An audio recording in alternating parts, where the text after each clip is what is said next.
यो ठाउँलाई के भन्छ? यो ठाउँलाई के भन्छ? सालखा। आज हामी पहिलोपटक यो सालखा भन्ने एरियामा चाहिँ हामी यो जग्गा हेर्न आएको थिएँ। हाम्रो महिमा बत्तिस मण्डलीको नाममा जग्गा दिएको चाहिँ जग्गा निरीक्षणको लागि हामी आएका थियौँ र हामी यहाँबाट फर्किँदैछौँ। यो शङ्खरा नगरपालिका वडा नम्बर 8 शङ्खरापुर। र यो ठाउँमा पनि एकदम रमाइलो ठाउँ रहेछ, घुम्नै पर्ने रमणीय स्थल ठाउँ रहेछ। यो त काठमाडौँ एरिया हो नि, काठमाडौँ एरिया हो। यहाँबाट नजिक भनेको साँखु नजिक पर्छ र यता साँखु नजिकै छ है, साँखु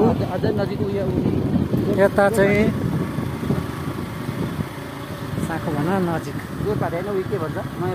नयाँ बस्ती, शङ्खरापुरको नयाँ बस्ती भन्ने एरिया हो यो।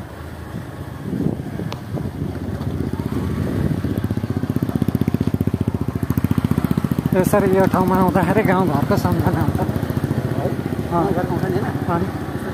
रमाइलो ठाउँ छ।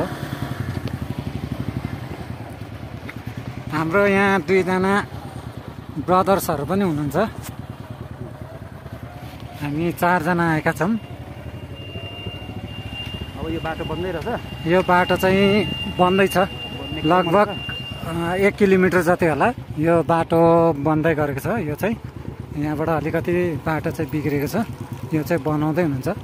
लगभग धेरै टाइम लाग्दैन होला, छिट्टै बन्ने छ। यतिको बनाइसकेको छ यो चाहिँ बाटो। जस हामी यहाँ पिकनिक आउनको लागि चाहिँ एकदम रमाइलो ठाउँ हुने रहेछ।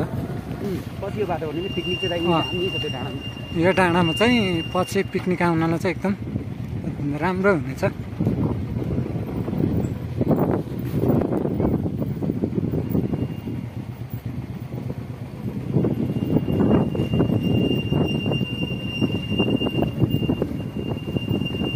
बाटो बन्दैछ।